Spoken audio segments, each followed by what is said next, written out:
파티룸이 돈을 많이 벌까요? 스터디 카페가 많이 벌까요? 제가 이 두 가지 사업들을 하고 있잖아요. 그래서 제 경험을 바탕으로 실제 순수익과 어떤 사업이 더 운영하기가 편한지에 대해서 샅샅이 비교를 해드릴게요. 안녕하세요. 저는 현재 서울에서 언디파인 파티룸을 23개 운영하고 있는 이본질이라고 합니다. 저희가 저번에 스터디 카페 관련 영상을 촬영을 했었잖아요. 맞아요. 그 영상을 보고 파티룸이 더 돈이 될지 아니면 스터디 카페가 더 돈이 될지 궁금해 하시는 분도 계시더라고요. 엄청 많죠. 제 주변에도 파티룸을 할까 스터디 카페를 할까 이렇게 고민하시는 분도 되게 많았었어요. 진짜 어떤 게 더 돈이 될지 저도 궁금하거든요. 한번 비교를 해주실 수 있으실까요? 돈이 좀 더 안정적으로 되는 건 스터디 카페인 것 같아요.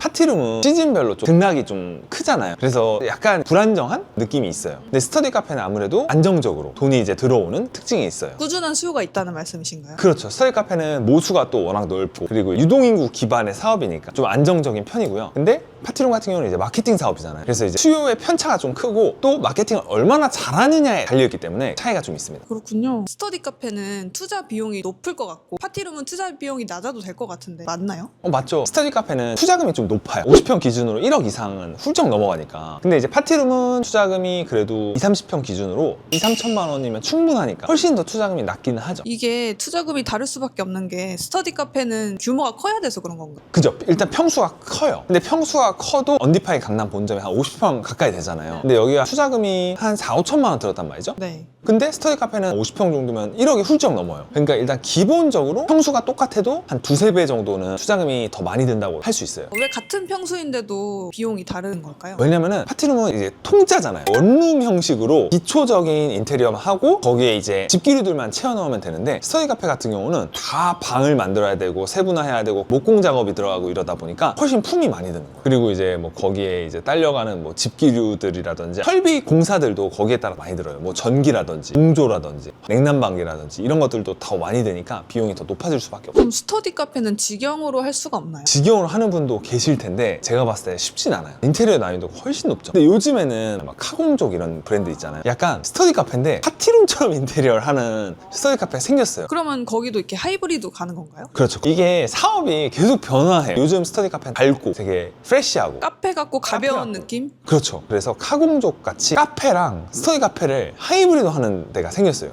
옛날에는 카공족이라는 말이 되게 부정적인 단어 아니었나요? 그게 부정적이어서 그거를 사업화 시킨 것 같아요. 이런 사람들 있잖아요. 내가 카페에서 공부하고 싶은데 눈치가 너무 보이는 거예요. 그런 사람들이 이제 갈 데가 없으니까 다 프랜차이즈로 갔어요. 스타벅스, 투썸 플레이스. 사장님의 눈치를 안 볼 수 있는. 그렇죠. 근데 이제 그런 데서도 눈치를 주기 시작하고 공부하기가 좀 불편하고 하니까 이제 어떤 똑똑한 사람이 그걸 브랜드로 만든 것 같아요. 그래서 거기가 인테리어 비용은 진짜 많이 안 쓰고 사람들은 와서 편하게 공부하고 커피도 마시고 그러니까 진짜 카페에서 공부하는 것처럼 그런 이제 수요를 노린 거죠. 그러면 실제로 한 달 운영했을 때 순수익이 얼마가 되는지가 궁금하거든요. 그게 사실 어떻게 운영하느냐에 따라 다 달라요. 입지도 정말 좋고 마케팅도 정말 잘하고 모든 걸 다 잘하는 사람이 파티룸과 스터디 카페를 운영을 했을 때 스터디 카페 같은 경우는 제가 운영하는데도 50평 기준으로 한 1,500 정도는 나오니까 진짜 좋은 상권의 공간 계획을 한 스터디 카페는 순이익이 1,000 정도는 충분히 나와요. 파티룸 같은 경우는 비수기 성수기마다 좀 편차가 크긴 한데 연평균으로 봤을 때는 입지도 좋고 마케팅도 잘하면은 4, 500 이상은 가져가는 것 같아요. 스터디 카페는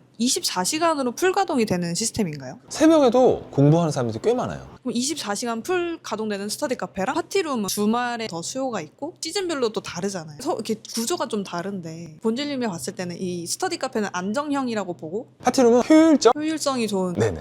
그래서 그 조합도 괜찮아요. 제가 컨설팅 해드린 한 분도 스터디 카페랑 파티룸을 같이 운영을 하고 있거든요. 그분도 원래 처음엔 파티룸만 운영을 하고 있었는데 이게 아무래도 좀 등락이 있잖아요. 실제로 처음에는 불안했다고 말씀을 하시더라고요. 근데 이제 스터디 카페를 같이 운영을 하니까 스터디 카페가 안정적으로 받쳐주니까 불안함이 없어지셨다고 하더라고요. 같이 했을 때 시너지가 있겠네요. 그렇죠. 그러면 둘 다 무인 사업이잖아요. 청소나 관리하는 인력이 투입이 돼야 되는데 어떤 사업이 더 관리가 빡센지 좀 궁금해요. 제 생각에는 파티룸이 그런 청소 관리는 조금 더 빡센 것 같아요. 스터디 카페는 규칙적이에요. 매일 몇 시에 와서 1시간 청소를 하고 간다. 그리고 이제 청소도 공부하는 공간이라서 변수가 많이 없어요. 근데 이제 파티룸은 예약이 있을 때도 있고 없을 때도 있고 하니까 관리자 이제 배정을 계속 해줘야 되고 그리고 노래방 기계도 있고 바베큐도 있고 신경 쓰기 많잖아요. 그러니까 그때그때 신경 써야 될 게 다르기 때문에 확실히 그 편한 거는 스카 청소가 훨씬 편하죠. 근데 스터디 카페도 어쨌든 좀 예민한 분들이 계시잖아요. 그렇죠. 시험을 위해서 공부를 빡세게 해야 된다던데 그렇죠. 옆에서 막 펜만 굴려도 이거를 짜증내는 분들도 계실 것 같아요. 그게 또 할 말이 있는데 스카가 몸 몸은 편한데 정신적인 스트레스가 좀 있었어요. 고객 관리하는 데 있어서 그거를 또 잘하는 스타일이 있는 반면에 저 같은 경우는 세세하게 한 명 한 명을 막 케어해주고 이런 것들을 좀 힘들어 하다 보니까 그 스터디 카페 고객들 예민함을 좀 받아줘야 돼요. 그러니까 진짜 서비스업인 거죠. 그래서 그런 걸 좀 잘하시는 분이 있어요. 저랑 같이 하는 관리자 친구는 그걸 되게 잘하는데, 그래서 그런 부분은 스터디 카페가 조금 힘들고, 파티룸은 반대로 손님들이 좀 쿨해요. 그냥 한 번 쓰고 떠날 거기 때문에 뭔가 고장나도 고장났네 그냥 됐다. 그리고 또 기본적으로 노는 데니까 그렇게 막 예민하고 컴플레인이 없어요. 그래서 오히려 저는 그게 좀 잘 맞아요. 근데 파티룸은 오히려 또 술을 드시다 보니까 좀 난동을 부리는 사람이 있을 수도 있잖아요. 뭐 난동까지는 많이 없고요. 깨트리거나 아니 파손되거나 이런 사례들은 종종 있죠. 그렇군요. 이제 직장인이 부업으로 했을 때 좀 더 편하게 할 수 있는 사업은 뭐가? 더 편한 건 스터디 카페인 것 같아요. 몸은 편한데 정신적으로는 좀 스트레스를 많이 받을 수도 있어요. 문제가 생겼을 때 바로바로 케어를 해줘야 돼요. 안 그러면 떠나요. 스터디 카페는 재구매 사업이잖아요. 그래서 기존 고객을 끊임없이 만족을 시켜줘야 되거든요. 근데 뭐 바퀴벌레가 나왔다. 스터디 카페에도 바퀴벌레 나오거든요. 상가 건물이니까. 그런데 지금 관리자 연락도 안 돼. 회사에서. 그러면 회원들이 막 활짝 뛰는 거죠. 리뷰에 올릴 수도 있고 계속 전화 오고. 그러니까 그런 식으로 스트레스를 많이 받아요. 그러면은 관리자를 두는 게 조금 더 현명하게 할 수 있는. 관리자를 두거나 또는 본인이 관리를 잘 하거나. 그러니까 완전 무인이 아니에요. 그 무인으로 진짜 하잖아요. 그럼 진짜 무인이 손님이 아무도 없어요. 근데 이제 파티룸은 그런 부분에서 좀 편한 게 주말에 위주로 들어오니까 주말에 CS를 하는 거가 가능하잖아요. 그리고 이제 손님이 없을 땐 CS도 없고. 근데 이제 손님을 계속 체크해야 되고. 사실 사업이라는 게 편한 게 없어요. 쉽지만은 않네요. 이게 쉽다고만 생각할 수는 없어요. 그러면 무조건 힘들어져요. 그러면 아까 말씀하신 대로 입지가 더 중요한지 아니면 마케팅이 더 중요한지에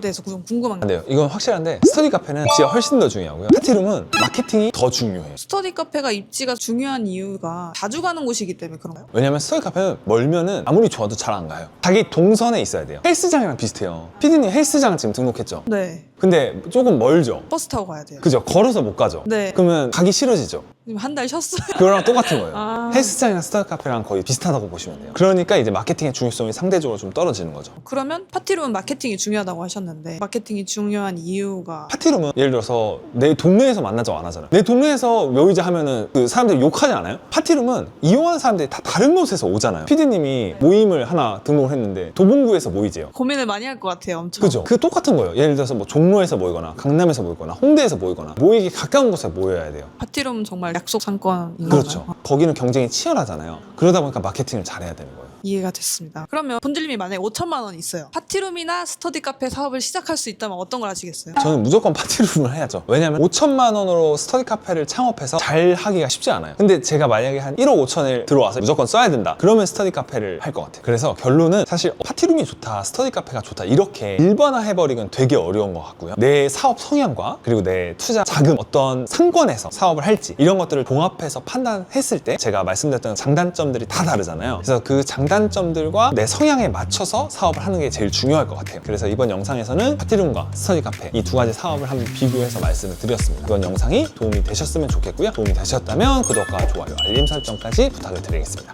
감사합니다.